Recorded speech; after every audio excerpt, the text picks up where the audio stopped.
Welcome, 18th, and today's session is a continuation of last week's episode on fear and how fear, worry, anxiety affects our vision, creates blurry vision, and how we can fix that. And today's idea is that we will get into the present moment, and I will elaborate on that a little bit more. And let me see, I have some slides that are prepared for you guys. So let me share my screen. And then we will do a Q&A at the end that we always do. So give me 1 second. I just have to get my presentation ready. Here we go. Oops, that screen. Okay, here we go. And why is it, let's look strange. So you should be able to see my slideshow. Let me know if that's the case. Yes, it's good.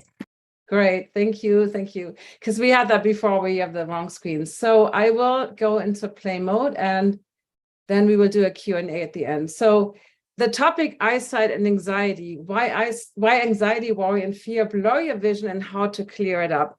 And before we get into the nitty-gritty, I really want to say that it's super important that this is, I'm not giving medical advice.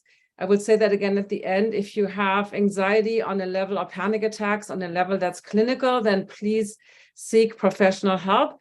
These tips that I give here and this education I'm giving here today is based on my own experience working with clients, and this does not replace medical advice. So that's very important. And so let's take a quick peek into our biology. And like Trisha, I love cats, and cats, animals are so much cuter when it comes to demonstrating these things. So basically, you've probably all heard of that or seen that we have two states in our autonomous nervous system, the stress and fight or fight and flight mode, the sympathetic state, and the relaxation state, which is called, or the parasympathetic mode. And when we are stressed, first of all, stress is not always bad, right? Stress keeps us motivated and productive. It also keeps us safe from danger. But what's the problem is that when we get into this chronic state of stress, this chronic state of anxiety or fear or worry, that will have some biological effects. You will have a faster heart rate and pulse. You will have more adrenaline and cortisol. You have a kind of a shutdown or slowing down of your digestive tract. You have dilated pupils. If you've ever noticed somebody with dilated pupils, unless it's drugs, it's usually some kind of extreme stress. Your peripheral vision will be reduced, so you have more of a tunnel vision effect, and you will also breathe more into the chest. The idea of that is that you get more oxygen and that you get more energy. But however, if you have that constant stress, chest breathing, that will create tension in your neck and shoulders. So if you have like a tight neck, or if your chest is really tight, that will be a sign that you are constantly in that stress mode, and that will lead to blurry vision. And the opposite of that is that relaxed, calm state, the parasympathetic nervous system state. And that is controlled by the craniosacral region of our head. And it's basically an activation of the parasympathetic nervous system. You will have relaxed pupils, which are small. I'm assuming you're not in the dark. Of course, then the pupils get wider. But if you're in normal daylight, the relaxed state of the pupils is small. You will have better central and peripheral vision. You have a slower heart rate. You have lower blood pressure and lower blood sugar levels. You have an increased flow of saliva and secretion in the stomach, improved digestion, elimination, and you also have more circulation in your extremities. And in a relaxed state, you will breathe more into the belly, more into the, using more that diaphragmatic breathing instead of that chest breathing, that stress-related chest breathing. And this is really the only state where your eyesight can be perfect. The good news is that we can consciously activate that relaxation response via the vagus nerve, which is the main highway of the parasympathetic nervous system. And that connects your brain, eyes, ears, neck, and chest to the viscera in your lower belly. And that's why we all sometimes call the gut the second brain. And there are many ways to create that state of relaxation. And I will share 3 of my favorite ones today because they are so simple. So before we get into that, let's look at, this is one of my favorite slides, because we've all said hindsight is 20/20. We talk about foresight or vision, imagination or visualization, but our actual eyesight can only happen in the present moment. The actual act of seeing compared to vision, right? Vision is a word that I like a lot more than eyesight because it encompasses so much more: binocular vision, night vision, color vision, peripheral vision. But in the meaning of eyesight as that we are actually seeing things with our eyes versus having a memory of something we've seen, that's the past, or having a visualization or imagination of something or some thoughts or plans, which is the future. So our actual vision, eyesight vision, only happens in the present moment. And that is really important to remember when it comes to vision, because oftentimes we are somewhere else in our minds. We are thinking about the past, we are thinking about the future, making plans or regretting things we've said or done. And, when we're not, it's like when you don't see the forest for the trees because you're not paying attention, you're not in the present moment. And let me ask you this: are you really paying attention?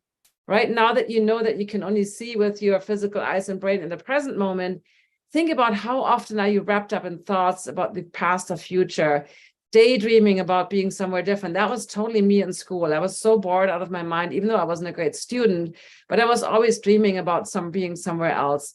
And Dr. Bates, the original founder of the of vision improvement, ophthalmologist Dr. William Bates, he found out that school children that were either overwhelmed or bored developed more eyesight problems than those that did not. So either boredom or complete overwhelm, kind of that anxiety or fear or stress. But being bored is also a form of not seeing clearly because you're not in the present moment. Or are your thoughts focused on the future, right? This is very common with anxiety and also very common with myopia, that constant worrying about the future, what's next. And then last thing I want to ask you is, like, are you really interested in what you're seeing? Because when we are not interested in our environment or what's happening in the moment right now, then obviously we get distracted, or that's when we daydream or think about the past or future. So seeing is really a 4-step process.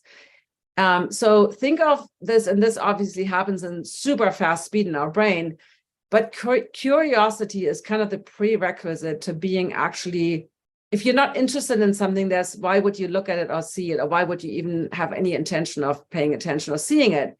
The second thing that we first see is color, then the shape, and then finally our brain. And this is where I always talk about how vision actually happens in the brain, not in the eyes.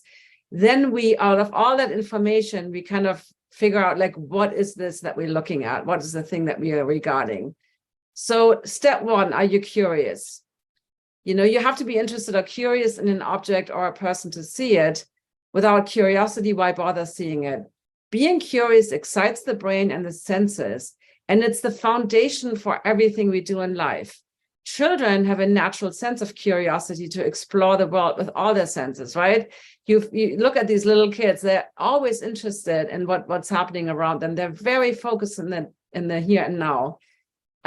Curiosity also means that you are okay being seen by others, right? How does that make you feel? Because especially with nearsightedness, like sometimes we crave to see everything clearly, but we might not really feel comfortable being seen and being, having other eyes on us, so to speak. So notice if you sense a fear when you feel the curiosity of another person regarding you. Do you tense up? Are you worried they would see something you don't want them to? Are you hiding something, or are you so concerned with your fear of not seeing or recognizing them, worried they would think that you are arrogant, or maybe worse than that? Your nervous system will turn on the sympathetic system, that fight or flight mode, that stress mode, which, like I said earlier, opens the pupils, increases the heart rate, and closes down your peripheral vision, shutting down your senses, which leads to blurrier vision. So they're also interested, are you curious about your environment? Are you okay that others are curious about you? This is kind of picking up what I just said. But are you interested in what's going on around you? Or are you like, that girl in school, like bored out of your mind because this is something that you're not curious or interested about?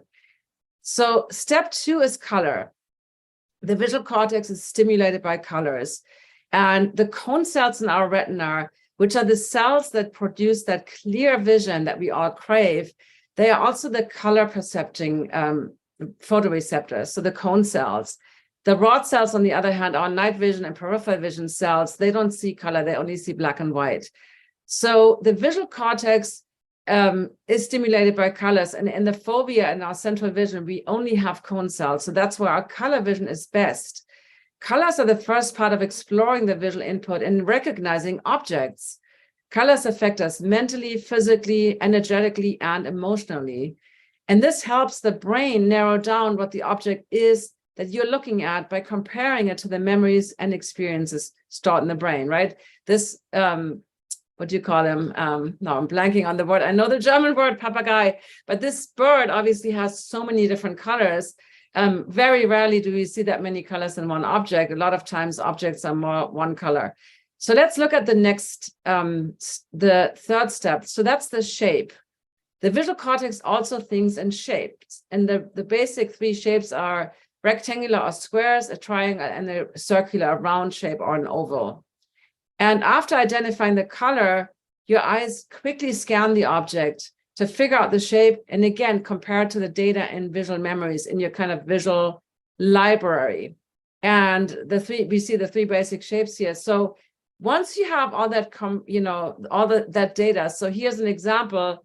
Now your brain is figuring out what is it. So let's say if it's fall and it's orange and it's round, you're basically probably like, oh, this is going to be a pumpkin. Versus maybe another time of the year, it could be a balloon or something else that's round and orange. So steps 1 and 2 are the foundation to see something with clarity, color, and depth, right? And your memories, your beliefs, and your experiences also influence what you will see. If you've never seen a pumpkin, right, ever in your life, you would maybe not think of a pumpkin. Your brain would be like, well, this is interesting, some kind of round orange thing, and maybe something else in your memory where you're from looks like that, but you might not think of a pumpkin, for instance. So, this is all about freeing yourself from that anxiety and getting back into that present moment, getting out of that future thinking, getting out of that daydreaming head in the clouds of fear about the future. And I want to share 3 strategies that I personally use, that I teach my clients, that I find really simple and easy to do, that help you from a physical and mental standpoint to really get into that present moment. And one of the simplest things is based on this idea is either picking a color or a shape. And I recommend a color, especially if you're nearsighted, because you can do this without glasses on. You pick a color each day and then focus on that color. And it's very easy to do that. So you can start with simple colors like here, red, blue, yellow, pink, something simple. And you will be surprised when you actually pay attention how much more you see. You might be like, wow, I never noticed that yellow house, or I never noticed I had yellow flowers in the yard or something. And it doesn't matter. You can do that on your walks. You can do that in your house. Maybe right now, as you're listening, pick a color, look around your room and notice what you see in that color. And especially take the glasses off. So even if things are a little blurry, you will still be able to see the color. And that helps you also focus on what you see and not focus so much on what you don't see, what's blurry or what's not perfectly seen. And that gets you into the present moment, because you cannot be, if you're in the future, you're not paying attention to the colors around you or to the objects around you. And once this gets easy, then you can be more specific with the colors. You can be lime green, a pastel pink, a burgundy red, or an ochre yellow, something like that. So you can also, this is going to be a little bit more challenging. Colors are easier to notice, like I said, but you can also say shapes. So maybe, pay attention to like birds, or pay attention to round things in your environment, in your room. It's just really fun to do. And if you have kids, you can play that famous game, I spy something, orange. And then you play that game. So this is really, really great. Kids love that game. And it's a really good way for you also to pay attention to your surroundings. And when you do that, there's no way you can be in the past or in the future. You're always in that present moment when you just look around and notice the colors. So the second way that I teach, or that I also use, this is especially helpful if you have a lot of anxiety. I have family members with anxiety and have panic attacks. And this particular practice is so easy to do that, and it always helps you to get out of that panic attack or that anxiety mode. And it's basically, I recommend closing your eyes and imagine that you're sitting at the beach.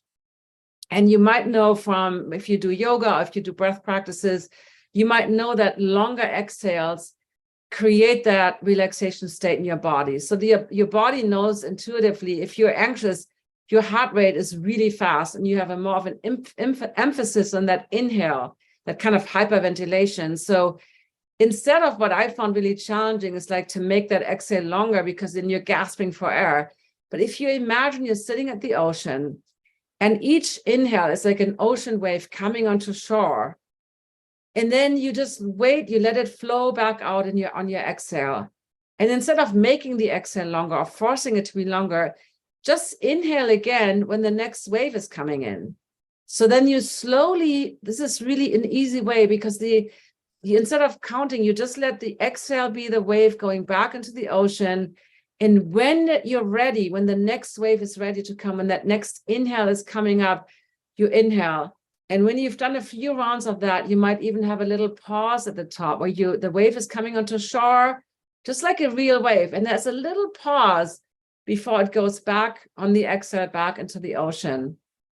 So this will be really helpful, because elongated exhales, having a little pause between inhale, exhale, and exhale, inhale, and also focusing on the belly, focusing on breathing into the belly, will all help you activate the vagus nerve and create that relaxation response. So you can even put a hand on your belly and a hand on your chest. And instead of, again, forcing yourself to breathe into the belly, just notice where your breath is going. And if you really struggle with belly breathing, another little trick that I found helpful is that instead of trying to kind of make that belly go out as you inhale, like a balloon, you can also just kind of really contract your belly at the bottom of the exhale and then simply let it go on the inhale. So it kind of expands on its own. So that might be helpful if you're struggling with that belly breath. So the next thing is, and we had several sessions last year on grounding. We had energy healer Madison King. We had havening expert and 5 elements teacher Trisha Kirby talk about grounding and balancing the earth elements. So grounding is one of the easiest ways to get back into the present moment and get out of that fear, that kind of crazy thoughts racing into the future. And grounding, there's several ways to do it. And before we get into that, in those sessions, if you look on my YouTube, you will find them. Madison alone gave, I think, like 12 or I don't know, 15 tips. She gave a lot of tips. And that alone can be anxiety producing, because you're like, oh my God, how do I remember all these things? Here is my simple way of remembering it. Get into your body. And that could be by massaging yourself. It could be by hugging yourself, or by simply stroking yourself or holding yourself, giving yourself a big hug. Everybody, give yourself a big hug right now. Take a few deep breaths and even say to yourself, I love you. I love you. I'm unconditionally loving you. And you can say your name if you want that, but simply hugging yourself and maybe putting again a hand on your body and massaging yourself a little bit, squeezing yourself a little bit. That alone will be so simple to get out of that fight or flight mode and kind of feel, because when you do that, you create an instant sense of safety and being here and right now, being in the present moment. And another way to do that is also grounding by taking your shoes off. In the winter, that might not work so well, but in the summer, if it's warm enough, take your shoes off. I like to walk barefoot. I did a whole session on what I call barefoot vision, connecting to the ground, be it the water, the sand, grass, whatever it is, and then breathing into that. So when you're grounding, when you feel your feet connected to the ground, you can even imagining like a little bit of some of you might have known that idea that your tailbone kind of expands and there's a little coil that goes all the way down and grows deeper and deeper into the ground, so that you're not kind of that flighty feeling. When you're anxious, you have that flighty feeling, like a balloon, like a helium balloon that's kind of flowing up in the air. So feeling heavy, imagining there's a connected coil from your tailbone extended down into the core of the earth to really feel grounded and heavy. And that's why I also recommend wearing minimal or barefoot shoes so that you have really a good connection to the ground. And Madison was even talking about how you can do that when you're in a skyscraper. You can connect to the cement floor underneath you. So nature is best, but if you can't do that, if you're in an office, you can still feel grounded on just connecting to that floor. And children always touch things. And then one of my favorite ways to do it when I'm hiking or out in nature, I love to touch trees, and not in a tree hugger kind of way necessarily, but just feeling the texture, feeling the temperature of the bark, or, leaves, or, and sometimes closing your eyes and just really connecting with that, because our eyes might tell us the bark is really scratchy, or maybe it's really cold, or, in your hands, when you touch it, you're like, oh, it's actually way softer than I thought, or maybe it's really warm. So connecting to your senses, and, other senses are great too, but touch is one of those immediately helps you to ground and getting into that present moment and getting out of your head and into your body.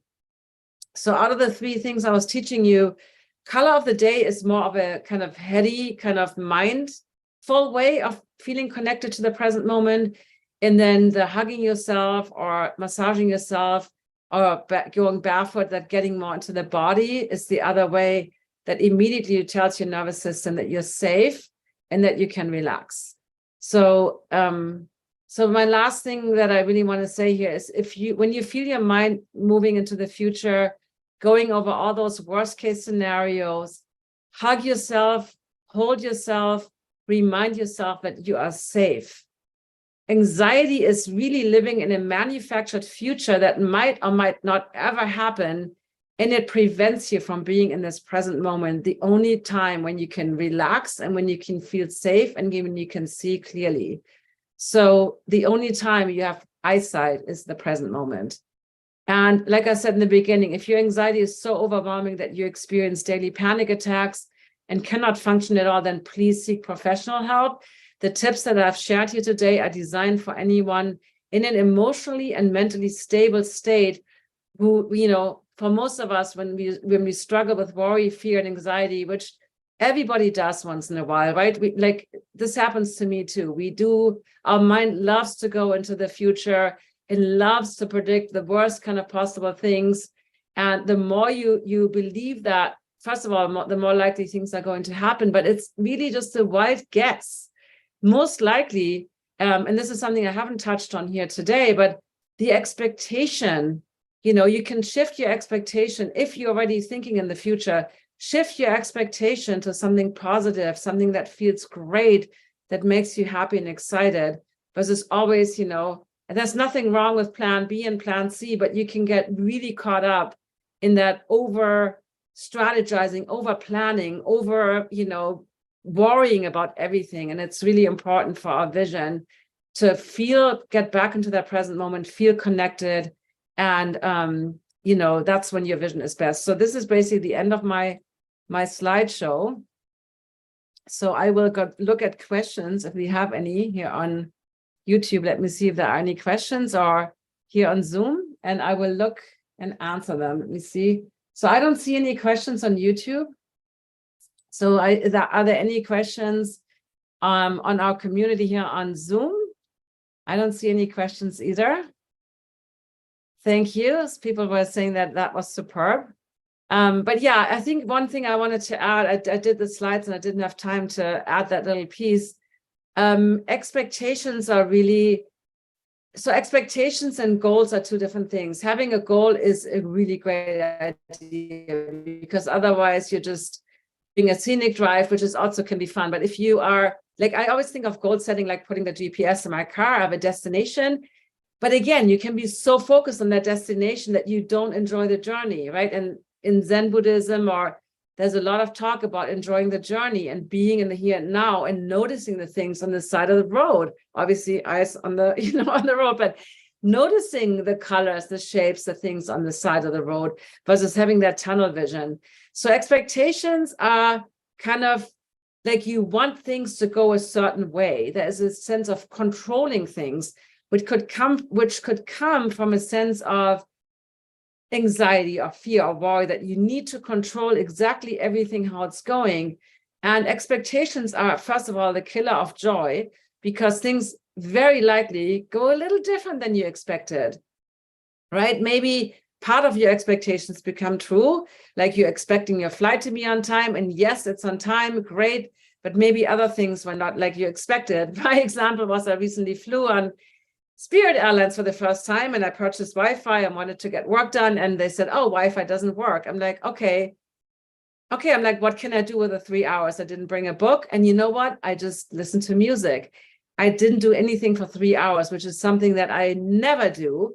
And I was grateful. I'm like, wow, I can actually just be with myself. I meditated, I listened to music, and that was fine. But if my expectation would have been, oh, I need to get 3 hours of work done, then I would have been really stressed out. I had planned to get some work done, but I wasn't stressed out about not doing that. And my flight was on time, so that piece of the expectation was perfect. So I hope that's helpful. One last thing I want to add, since I don't see any question. Oh, I do see one question. In yoga, we have a principle called aparigraha, which means non-attachment. And non-attachment simply means that idea that you don't attach yourself to a specific outcome or a specific action creating this outcome. For instance, let's say I palm every day for 10 minutes, and then I should see 2 lines on the eye chart. So then you put that pressure on yourself, and that pressure again puts you into stress mode. So non-attachment doesn't mean that you don't have goals.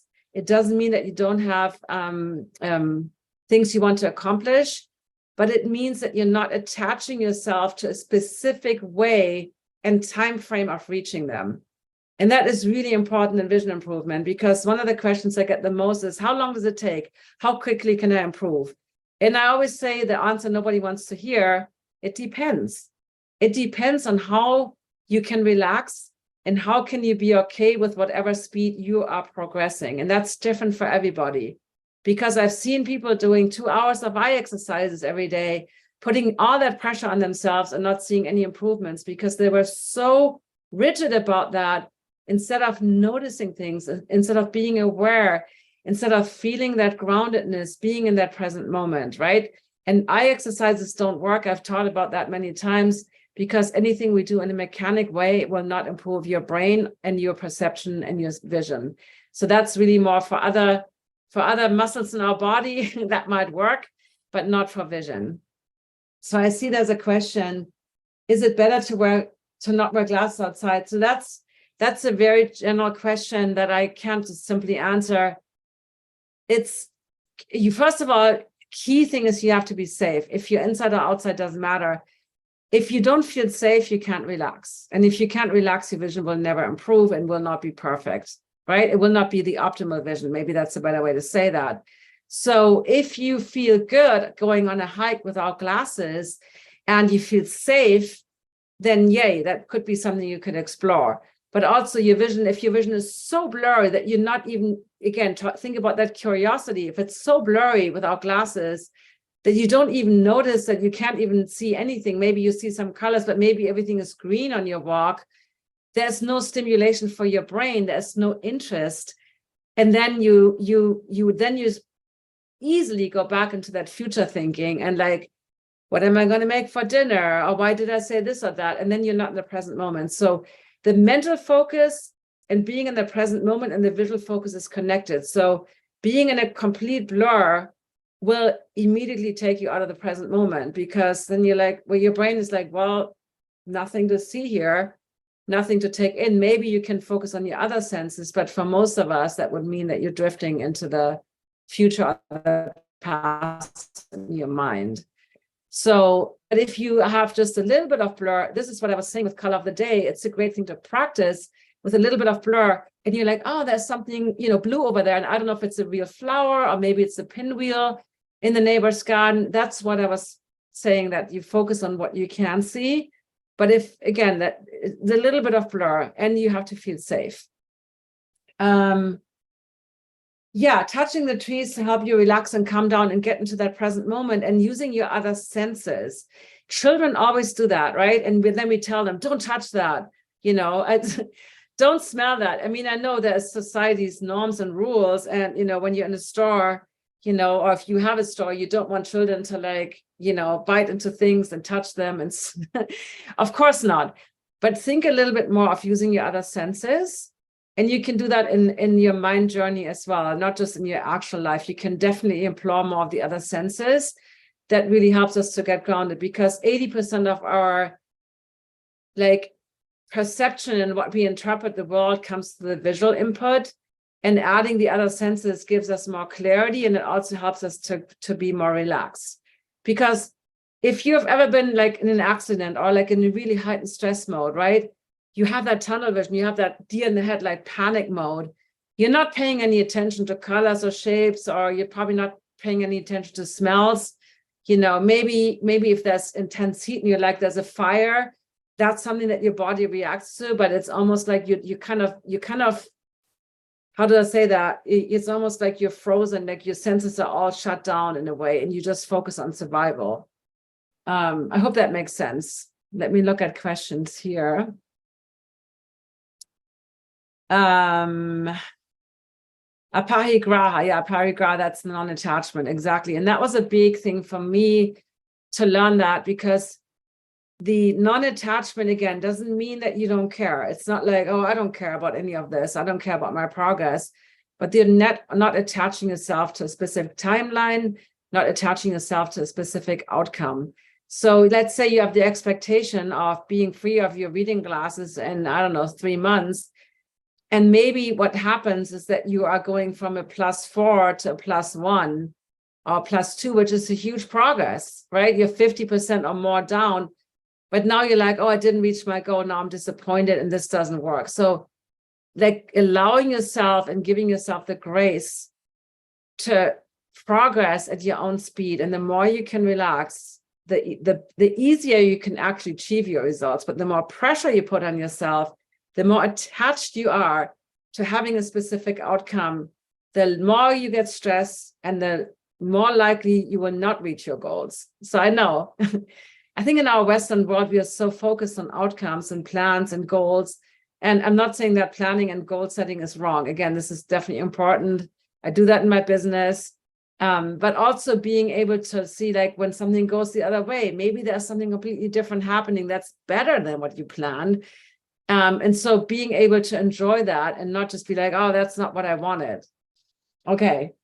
So I think that helps. Next week, we have Dr. Sam Byrne on. I'm super excited about him, holistic eye doctor. And make sure you follow me here. If you subscribe to my channel, if you like this information, follow me on Instagram. All these things are down in the show notes.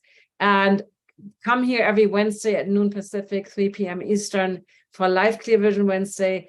If you have a YouTube account, it's completely free. You can comment, you can ask questions live. You can set that up for yourself. You don't ever have to post a YouTube video, but having an account on YouTube allows you to comment on any live video that I or anybody else that you follow is doing. So see you next week, YouTube, and